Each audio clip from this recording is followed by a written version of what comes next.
Coherent sources.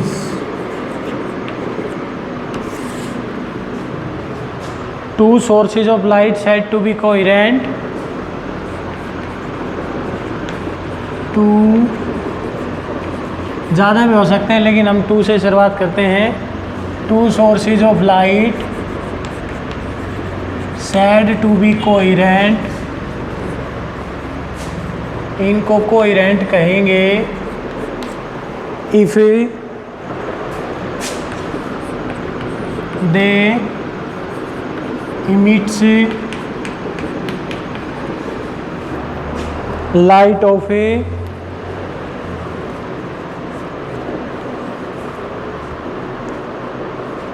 same wavelength, light of same wavelength, frequency,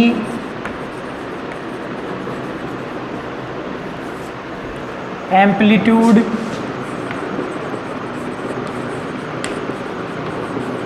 and 0 or constant phase difference।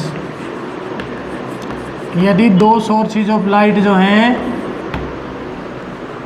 वो same frequency, same wavelength, same amplitude की light emit करें और दोनों की जो phase difference होना चाहिए लाइट के अंदर या तो 0 हो, यानी कि लाइट या तो सेम फेज में हो, या फिर भाई कांस्टेंट फेज डिफरेंस हो, मतलब पाई/2 का इस टाइप का फेज डिफरेंस होना चाहिए, कॉमन कांस्टेंट होना चाहिए सभी वेव्स के बीच में। तो उन दो सोर्सेज को हम कोहेरेंट सोर्सेज ऑफ लाइट कहते हैं। ठीक है, अब कोहेरेंट सोर्सेज जैसे कि ये दो सोर्सेज हैं, ये नज़दीक नज़दीक हैं। अब कोहेरेंट सोर्स मतलब जो कैसे प्राप्त कर सकते हैं, अगर अलग अलग सोर्स हैं तो उनके बीच में एक तो उनके बीच की डिस्टेंस बहुत कम होनी चाहिए, दूसरा उनकी लाइट मोनोक्रोमेटिक होनी चाहिए। मोनोक्रोमेटिक का मतलब होता है एक ही फ्रीक्वेंसी की, और सेम मीडियम के अंदर होने चाहिए ताकि वेवलेंथ वगैरह चेंज ना हो। तो इन दोनों सोर्सेज को कोहेरेंट बना सकते हैं हम। अगर हमने सिंगल सोर्स से कोहेरेंट सोर्स बनाना है तो ऐसे बना सकते हैं, एक स्लिट लगा देंगे, मतलब एक प्लेट लगा के उनके आगे उसमें 2 होल कर देंगे। ये पीछे एक सोर्स ऑफ लाइट है, इसके आगे हमने एक स्लिट लगा दी, तो इस स्लिट में से यहाँ से भी लाइट पास होगी और यहाँ से भी लाइट पास होगी। अब ये 2 सोर्स बन जाएंगे, एक बन जाएगा S1 ये S2, ये भी कोहेरेंट सोर्स का काम कर सकते हैं। तीसरा, अगर हमने कोहेरेंट सोर्स रिफ्लेक्शन से भी प्राप्त कर सकते हैं, जैसे ये कोई रिफ्लेक्टेड सरफेस है, मिरर है ये। अब एक लाइट तो इसमें से जा रही है ऐसे वेव, ये लाइट की वेव जा रही है ऐसे, या इधर जा रही है ऐसे, और जो नीचे की तरफ वेव जाएंगी लाइट की, ये वेव जो है, ये यहाँ से जो वेव जा रही है वो इस पॉइंट से टकरा के रिफ्लेक्ट होंगी ऐसे, ये इधर जाएगी, ये इधर जाएगी, ये इधर जाएगी। तो इन तीनों को जब हम पीछे बढ़ाएंगे तो हमें महसूस होगा कि ये जो तीनों वेव हैं ये इस सोर्स से आ रही है, इससे ऐसे। तो ये एक सोर्स के 2 सोर्स बन जाते हैं। रिफ्लेक्टेड, अगर रिफ्लेक्शन से कोहेरेंट सोर्स बनाना चाहें तो ऐसे बना सकते हैं, सिंगल स्लिट से बनाना चाहें तो ऐसे बना सकते हैं, या अलग अलग लेने हैं तो ऐसे ले सकते हैं। 2 सोर्स लेंगे, दोनों अलग अलग होंगे, दोनों की वेवलेंथ फ्रीक्वेंसी सेम होनी चाहिए, दोनों के बीच में सेपरेशन बहुत कम होना चाहिए ताकि फेज डिफरेंस या तो 0 रहे या कांस्टेंट रहे। ठीक है, तो ये कोहेरेंट सोर्स होते हैं। अब जो कोहेरेंट सोर्स से जो लाइट निकलती है उसका सुपर इम्पोजिशन होता है, और वो 2 तरीके का ही लेना। कल हमने रिजल्टेंट एम्पलीट्यूड के लिए इक्वेशन बनाई थी, आर की वैल्यू हमारे पास ये आई थी, A square plus B square plus 2ab cos phi. अगर इस फाई की वैल्यू हो 0 डिग्री तो हमारे पास रिजल्टेंट एम्पलीट्यूड हो गया था a प्लस बी के बराबर। और अगर फाई की वैल्यू आई थी पाई के बराबर ली हमने, तो रिजल्टेंट एम्पलीट्यूड हो गया था a माइनस बी। तो अब ये सोर्सेज कोहेरेंट है तो दोनों जो वेव निकली हैं उनका एम्पलीट्यूड बराबर होगा, यानी कि a is equal to B होगा। और जब a is equal to B होगा तो या तो दोनों का एम्पलीट्यूड जुड़ जाएगा, a प्लस ए होके 2a बन जाएगा, या फिर दोनों का एम्पलीट्यूड ख़त्म हो जाएगा, a माइनस ए होके 0। यानी कि जब इस टाइप के दो सोर्स जो होते हैं कोहेरेंट सोर्स, जब आपस में लाइट का उनका सुपरपोजिशन होता है तो हमें या तो ब्राइट रीजन मिलता है, मतलब इंटेंसिटी मैक्सिमम होगी, या फिर डार्क रीजन मिलता है जहाँ पे इंटेंसिटी मिनिमम होगी। तो अगर दोनों की इंटेंसिटी मैक्सिमम हो जाए, एम्पलीट्यूड रिजल्टेंट लाइट का ज़्यादा हो जाए, उसको तो कहा जाता है कंस्ट्रक्टिव इंटरफेरेंस, यानी कि सुपरपोजिशन जो है उसने कुछ कंस्ट्रक्ट किया है, ब्राइट रीजन बना है, लाइट की एनर्जी एक जगह इकट्ठी होगी और यहाँ पे एनर्जी डिसअपियर हो गई, तो इसको डिस्ट्रक्टिव। तो जो लाइट का सुपरपोजिशन होता है सोर्सेज ऑफ लाइट से, कोहेरेंट सोर्स से जो लाइट इमिट होती है, उसके बाद जो सुपरपोजिशन होता है लाइट की वेव्स का, उसको कहते हैं हम इंटरफेरेंस, यानी कि redistribution of light energy emitted from coherent sources by the superposition of the waves. Superposition of light waves emitted from coherent sources, इसको कहा जाता है इंटरफेरेंस। इंटरफेरेंस का मतलब होता है the redistribution of light energy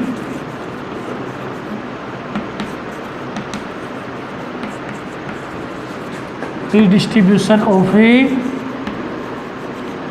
light energy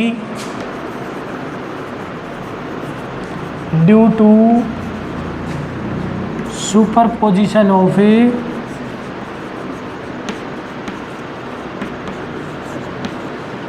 light waves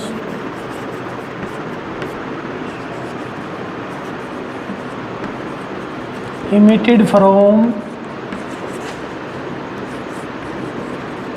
coherent sources. Coherent sources से ज़्यादा होता है रिडिस्ट्रीब्यूशन, मतलब एक जगह लाइट जो है वो बिल्कुल डिसअपियर हो जाती है और एक जगह ज़्यादा इंक्रीज हो जाती है। तो दो टाइप का इंटरफेरेंस होता है, एक को कहते हैं कंस्ट्रक्टिव और दूसरे को कहते हैं डिस्ट्रक्टिव। कंस्ट्रक्टिव इंटरफेरेंस में क्या होता है, कंस्ट्रक्टिव इंटरफेरेंस डायग्राम बनते ही समझ में आ जाएगा तुम्हारे कि इसमें क्या है। तो कंस्ट्रक्टिव इंटरफेरेंस के अंदर दोनों लाइट वेव जो होती हैं फेज डिफरेंस 0 होता है, 0 का होता है या 2 पाई का होता है या 4 पाई का होता है। तो दोनों वेव एक दूसरे के साथ साथ चलती हैं ऐसे। अब क्योंकि एम्पलीट्यूड बराबर है, फ्रीक्वेंसी बराबर है, वेवलेंथ बराबर है, तो दोनों वेव एक दूसरे के ऊपर आएंगी और ऐसा होने से रिजल्टेंट इंटेंसिटी बढ़ जाती है। रिजल्टेंट वेव की इंटेंसिटी इस टाइप की हो जाएगी, अब ये हो जाएगा ऐसे,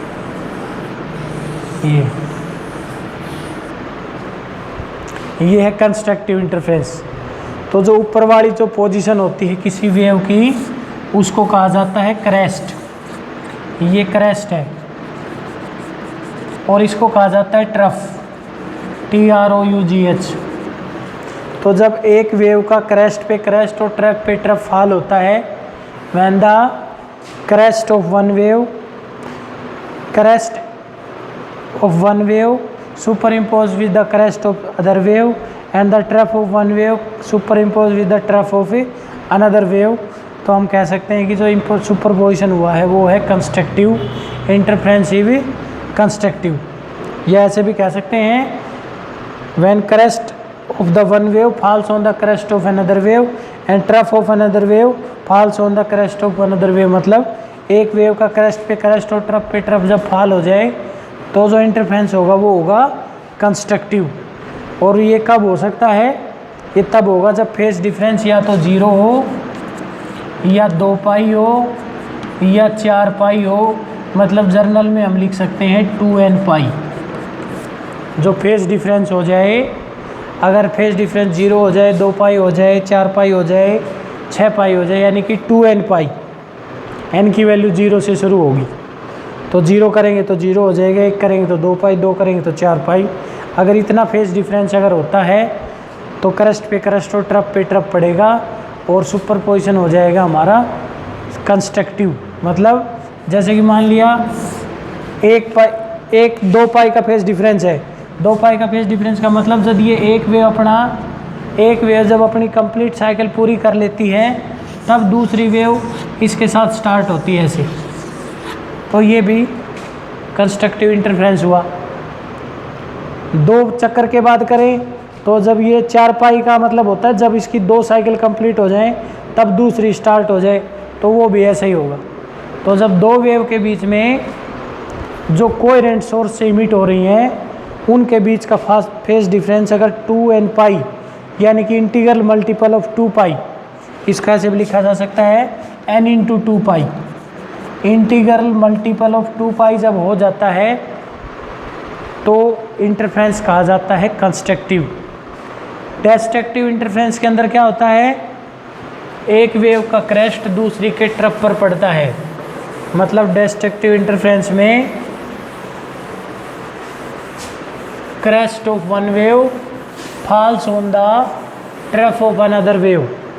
एक वेव का क्रेस्ट दूसरी के ट्रफ पर पड़ेगा तो जो इंटरफेरेंस होगा या सुपरपोजिशन होगा वो होगा डेस्ट्रक्टिव। यानी कि उसमें ऐसे होगा। अब क्योंकि एम्पलीट्यूड बराबर है और ये एक वेव थी, ये दूसरी, ये क्रेस्ट हो गया पहली वाली का, ये दूसरी, ये इसका ट्रफ हो गया, तो इसका मतलब क्रेस्ट पे ट्रफ पड़ रहा है तो ये दूसरी वेव ऐसे होगी। और इनका एम्पलीट्यूड बराबर है तो ए में से ए कैंसिल हो जाएगा, 0। रिजल्टेंट एम्पलीट्यूड हमारे पास 0 आएगा। और जब क्रस्ट पे ट्रप पड़े, ट्रप पे क्रस्ट पड़े, तब वो कंडीशन कब अचीव होती है? फेज डिफरेंस या तो होना चाहिए पाई का या 3 पाई का या 5 पाई का। मतलब हम कह सकते हैं कि फेज डिफरेंस होना चाहिए 2n - 1 इंटू पाई। n की वैल्यू जब 0 है तो पाई, n की वैल्यू 1 करेंगे तो 3 पाई, n की वैल्यू 2 करेंगे तो 3 पाई, 1 करेंगे तो पाई, 3 करेंगे तो कितना हो जाएगा? 5 पाई। तो जब फेज डिफरेंस पाई, 3 पाई, 5 पाई या जर्नल में कह सकते हैं 2n - 1 इंटू पाई, अगर ये फेज डिफरेंस हो जाता है तो इंटरफेरेंस हो जाता है डेस्ट्रक्टिव। क्योंकि एम्पलीट्यूड बराबर है तो रिजल्टेंट इंटेंसिटी ख़त्म हो जाती है। और इस प्रकार जब लाइट का सुपर इम्पोज होके 2 लाइट का जो एक इस सोर्स से इमिट हो रही थी, एक इस सोर्स से इमिट हो रही थी, इन दोनों लाइट का जब सुपरपोजिशन होता है तो हमें स्क्रीन के ऊपर जब हम लाइट का सुपरपोजिशन करवाते हैं तो हमें ऐसे रीजन दिखाई देंगे। ये होगा ब्राइट रीजन, ये होगा डार्क रीजन, ये ब्राइट फिर बीच में dark, bright dark, bright dark. अब ब्राइट रीजन है वो है कंस्ट्रक्टिव इंटरफेरेंस के कारण, जो सुपरपोजिशन है वो कंस्ट्रक्टिव इंटरफेरेंस के कारण है। इसमें फेज डिफरेंस है 2n पाई का। और जो डार्क रीजन आया है वो आया है डेस्ट्रक्टिव इंटरफेरेंस के कारण, और इसमें फेज डिफरेंस होता है पाई 3 पाई यानी कि 2n - 1 इंटू पाई। तो ये है superposition of light waves emitted from the coherent sources. और इस रीडिस्ट्रीब्यूशन के कारण हमें 2 टाइप के रीजन मिलेंगे। स्क्रीन के ऊपर जो इमेज बनेगी वो ब्राइट डार्क के टर्म में हमें स्पॉट मिलेंगे। इनको कहा जाता है फ्रिंजेस। जो ब्राइट रीजन है इसको कहा जाएगा ब्राइट फ्रिंज कहा जाता है, ब्राइट फ्रिंज। और डार्क रीजन है उसको कहा जाएगा डार्क फ्रिंज, जहाँ पे इंटेंसिटी 0 है। ये हो जाएगी डार्क फ्रिंज हो जाएगी, वो ब्राइट फ्रिंज हो जाएगी। तो इस टाइप के सुपर इम्पोजिशन होता है कोहेरेंट सोर्स से जो लाइट इमिट होती है उसका। फेज डिफरेंस और पाथ डिफरेंस का जो रिलेशन बताया था वो ये था कि phi is equal to 2 pi by lambda into x. अगर दो वेव के बीच का पाथ डिफरेंस लैम्डा है तो फेज डिफरेंस होता है 2 पाई। मतलब एक वेव जब यहाँ अपना एक सर्कल पूरा करती है तब ये दूसरी स्टार्ट हो उसके साथ, तो इसको कहते हैं, ये पाथ डिफरेंस हो गया कितने का, लैम्डा का, और फेज डिफरेंस हो गया 2 पाई का। यूनिट का हो तो 2 पाई बाई लैम्डा और एक्स का हो तो 2 pi by lambda into x. तो ये फाई का रिलेशन होता है। अब कंस्ट्रक्टिव के लिए, कंस्ट्रक्टिव इंटरफेरेंस के लिए हमने कंडीशन निकाली कि जो फाई होता है वो 2n पाई होना चाहिए। इसका मतलब x कितना होना चाहिए, इस कंडीशन में x की वैल्यू रखो लैम्डा बटे 2 पाई इंटू में फाई। तो पाथ डिफरेंस कितना होना चाहिए, लैम्डा 2 पाई और फाई की वैल्यू कर दो 2n पाई। इसका मतलब 2 से 2 पाई से पाई कैंसिल, पाथ डिफरेंस होना चाहिए n लैम्डा का।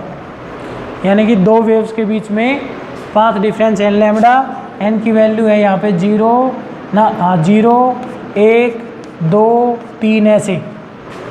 अब 0 पे फेज डिफरेंस है, पाथ डिफरेंस है, तो दोनों एक साथ स्टार्ट हो जाएंगी ऐसे। एक लैम्डा का पाथ डिफरेंस है तो एक वेवलेंथ पूरी होते ही दूसरी स्टार्ट हो जाएगी। 2 लैम्डा का पाथ डिफरेंस है तो एक वेव की 2 सर्कल पूरे होते हैं, जैसे एक यहाँ पूरा हो गया, दूसरा यहाँ पूरा हो गया, फिर दूसरी स्टार्ट होगी। तो वो क्रस्ट पे क्रस्ट और ट्रप पे ट्रप पड़ता हुआ दिखाई दे रहा है। ये है कंस्ट्रक्टिव इंटरफेरेंस। कंस्ट्रक्टिव इंटरफेरेंस की कंडीशन है कि फेज डिफरेंस होना चाहिए 2n पाई का, तो पाथ डिफरेंस कितने का होना चाहिए, n लैम्डा का। डिस्ट्रक्टिव इंटरफेरेंस के लिए ये उल्टा हो जाएगा इसका।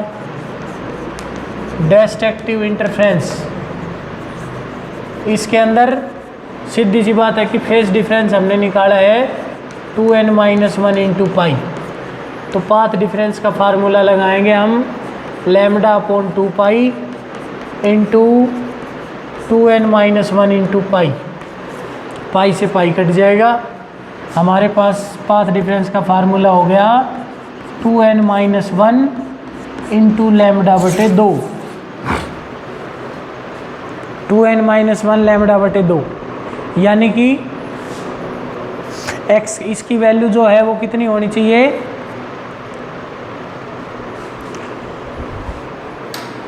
तो इस केस में मान लिया लैम्डा की वैल्यू 1 करते हैं तो ये लैम्डा बाई 2 बनेगा। n की वैल्यू 1 कर दी तो x की वैल्यू हो जाएगी लैम्डा बटे 2, 3 लैम्डा बटे 2 या 5 लैम्डा बटे 2, 5 बटे 2 लैम्डा।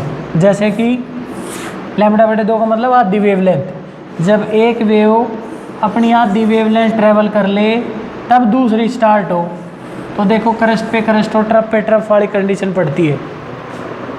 ये कंडीशन आई। मान लिया 3/2 वेवलेंथ है, 3/2 का मतलब है 1.5 वेवलेंथ। ये एक पूरी होगी, ये फिर आधी।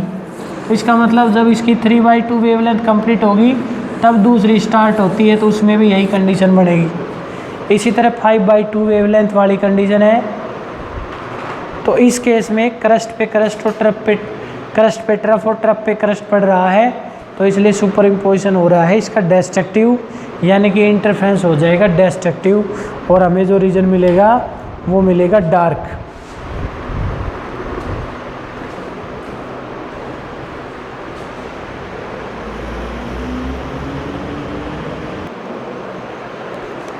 यंग्स नाम के साइंटिस्ट ने एक डबल स्लिट ली थी। डबल स्लिट का मतलब यहाँ पे कोई सोर्स ले लिया और फिर उसमें से जो लाइट निकली उसके आगे उसने एक स्लिट लगा दी ऐसे। तो यहाँ से 2 होल बना दिए उसके, तो इसको एक होल को एक स्लिट कहा जाता है। एक स्लिट ये होगी, एक स्लिट ये होगी, तो डबल स्लिट होगी। और उसके सामने फिर उसने कुछ दूरी पे लगा दी एक स्क्रीन, जहाँ पे उसने डार्क और ब्राइट रीजन ऑब्टेंड करना है। अब जो स्लिट विड्थ है, दोनों स्लिट के बीच में जो गैप है उसकी डिस्टेंस है d, और बड़ी स्क्रीन और स्लिट्स के बीच की जो दूरी है वो है कैपिटल D। अब ये क्योंकि ये जो सोर्स है ये स्फेरिकल है, और स्फेरिकल सोर्स का जो वेव फ्रंट होता है वो स्फेरिकल ही होता है। हमने वेव फ्रंट के बारे में पढ़ा था, कहीं पर भी वेव फ्रंट बनाएंगे स्फेरिकल बनेगा, चाहे नज़दीक बना लो चाहे दूर बना लो।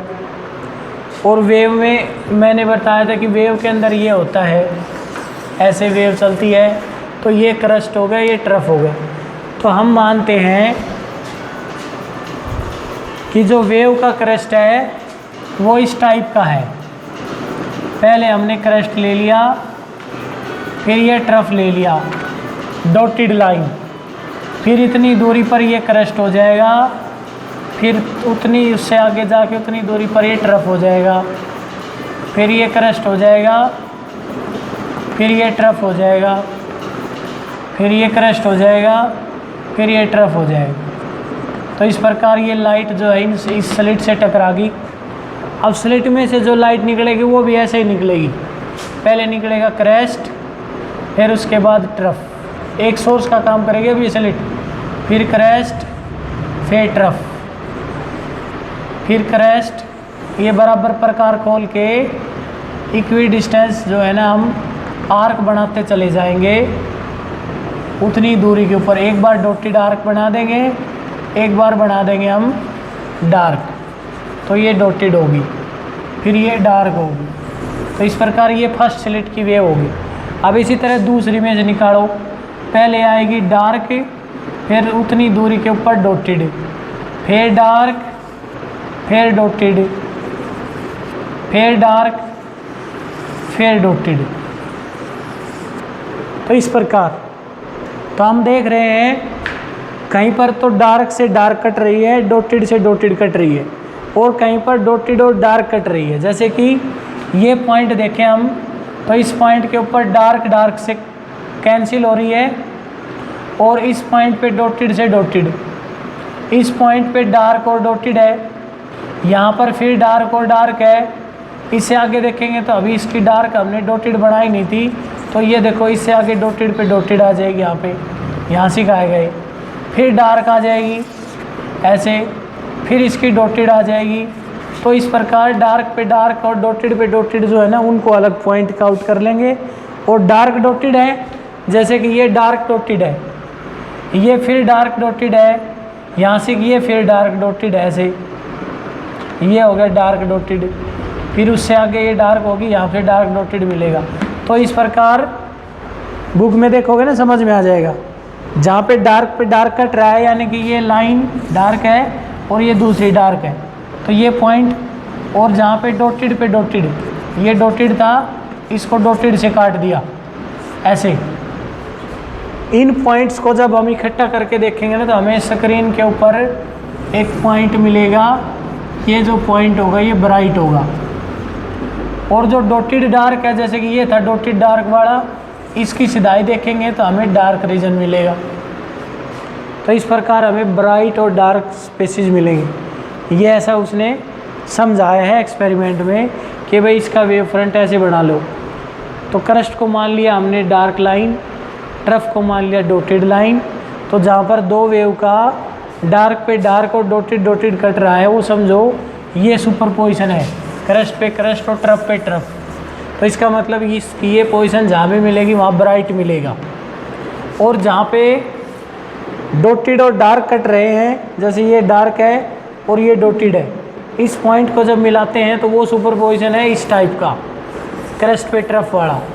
तो इसका मतलब ये हुआ कि ऐसे पॉइंट जहाँ पर भी स्क्रीन पे मिलेंगे वहाँ पे बनेगा डार्क रीजन। तो ये था डबल स्लिट एक्सपेरिमेंट का एक रे डायग्राम।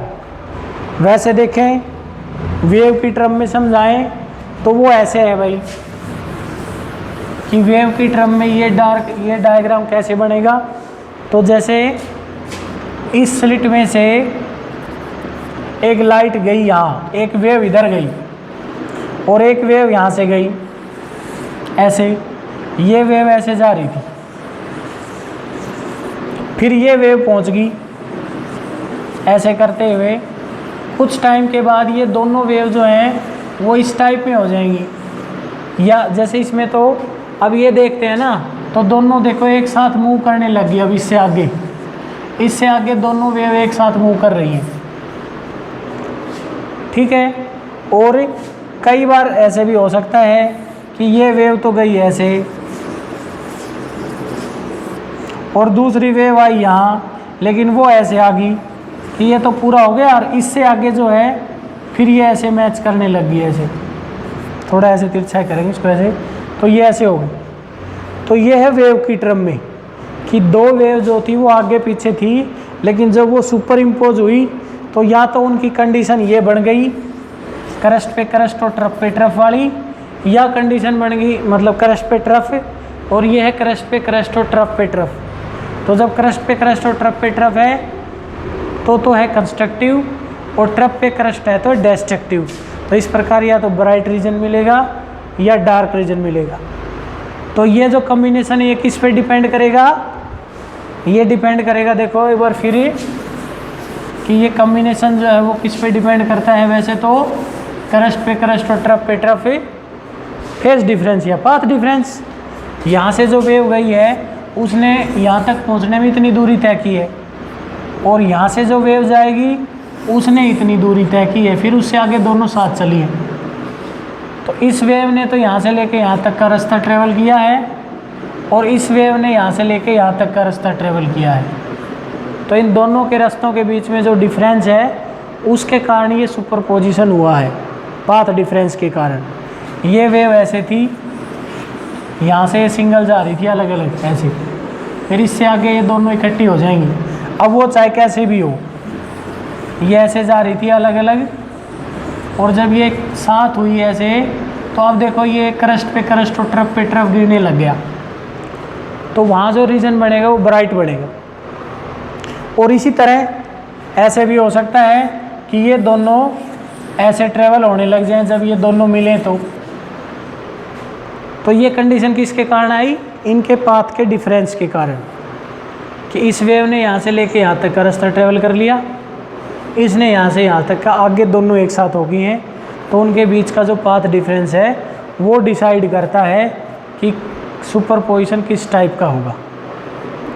अगर उनका पाथ डिफरेंस एक वेवलेंथ के बराबर है, जैसे इसकी एक वेव पूरी होते ही दूसरी मिल जाए इसको, तो सुपरपोजिशन जो होगा कंस्ट्रक्टिव हो गया।